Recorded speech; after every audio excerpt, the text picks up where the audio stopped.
النهارده بقى يا جماعة عملت كشري عدس بطريقة سهلة وبسيطة والوصفة حلوة جدا. تعالوا بقى نشوف احنا عملناها ازاي.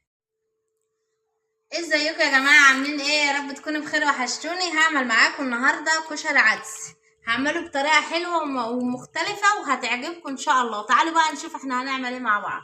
جبت بقى حلة وحطيت فيها قطعتين كده من الزبدة وشوية زيت، يعني 5 6 معالق زيت. وطبعا هنزل بمعلقة توم مفروم اهو،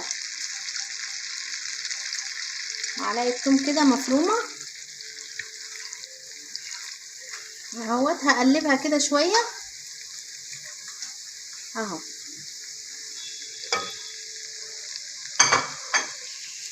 قلبي كده لحد ما تشمي ريحة التوم تكون طلعت. الله، الريحة حلوة اوي بصراحة، ريحة التوم كده مع قطعتين الزبدة مع الزيت، يعني الريحة حلوة بجد. يعني كده بقى انا غسلت الرز بتاعي وهنزل بيه اهو.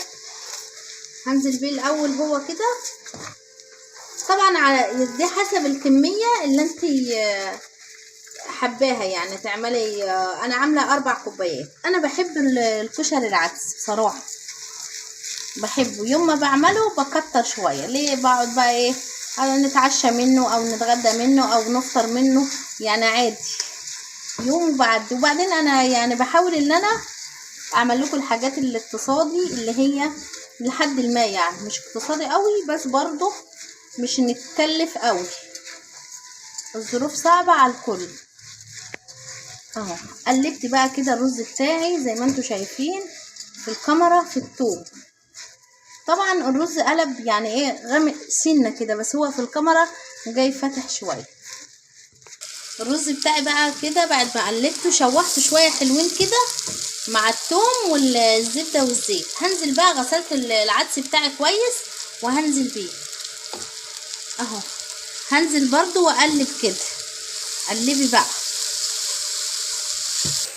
وقلبت كده بقى العدس بتاعي اهوت في الرز، قلبت برضو ايه زي يعني نص دقيقة كده، زي ما انتوا شايفين ايدي شغالة فيها على طول اهو. بتاعتي نص معلقة كاري مرق الدجاج، يعني نعمتها كده عشان مش تعمل ايه، تبقى حتة حادقة وحتة لا.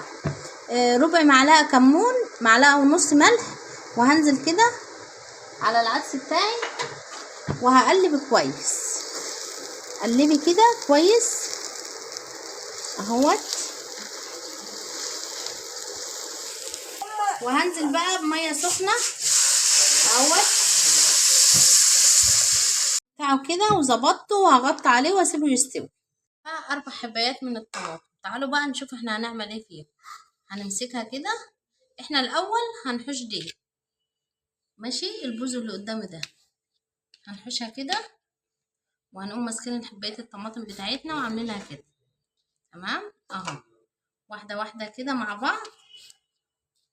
عايزه النهارده اعمل لكم الاكله اقتصادي لحديه ما، يعني نحاول على قد ما نقدر ان احنا مش نكلف كتير اهو. قطعنا بقى كده الطماطم بتاعتنا.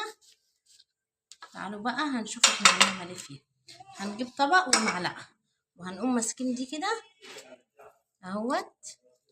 الصوت بس يا جماعه، شايفين؟ هنعمل دي كده اهو. هنعمل نشيل دي اللي هي الجوه ديت، ونقوم حاطينها في طبق في ريحنا كده. كده احنا عملنا دول كده اهوت، حطيناهم في طبق. هنحط عليهم شويه صغيرين كده من الكمون، حبه صغيرين خالص، وشويه صغيرين من الملح، برضو اقل من ربع معلقه عشان مش تبقى مالحه قوي معانا.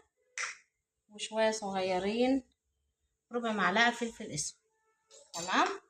هنمسك بقى كده وهنهريهم كويس جدا في بعض. شايفين؟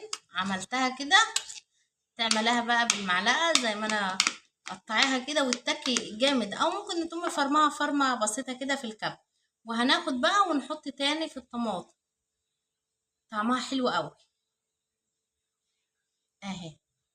اجمدي، اسندي على اختي، سندتها احنا كل هيتنا بتبقى محتاجين نسند على بعض، هنسند على بعض. تمام. هعمل بقى الطماطم بتاعتي كلها. طبعا انت عايزه تكتري براحتك، عايزه تعملي زي ما انا عامله كده 4 حبايات، دي حاجه ترجع. بس كده. جبت طاسه وحطيت فيها زيت، وبتمن بقى البطاطس جبت بيض مكانه وسلقته وهحمره كده. بقى انا حطيت البيض بتاعي زي ما انتم سامعين الصوت بطرش كده جامد اهوت. هقلبه لحد ما اديه اللون اللي انا عايزاه. شايفين كده البيض بتاعي اتحمر اهوت، بس واحده يعني ايه مش مشكله. شفتوا بقى الرز بتاعي مفلفل ولونه جميل وطعمه وريحته حلوه قوي. وهغرفه بقى اهوت في الطبق بتاعي. اكله سهله وسريعه ما كلفتناش حاجات كتير وحلو. احنا غرفنا الرز بتاعنا، وعشان يبقى شكله حلو هنقوم حاطين الطماطم اللي احنا عملناها اهي. شايفين في ريح بعض كده اهو.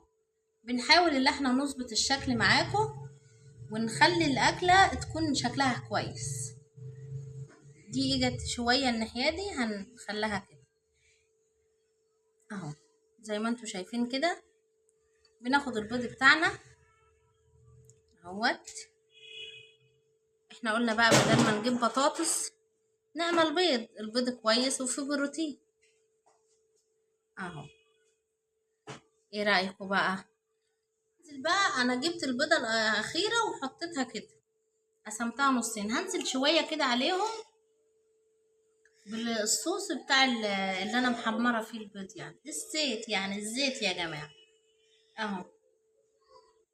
عايزاكم بقى تقولوا لي ايه رايكم النهارده في الفيديو بتاعي كده اهوت، وتقولوا لي ايه رايكم في الغدا بتاعنا الحلو السهل البسيط اهو. زوقته على قد ما انا قادره واقل الامكانيات، ودي غدانا النهارده. ويا رب يكون الفيديو بتاعي عجبكم، واشوفكم على الف خير في فيديو جديد.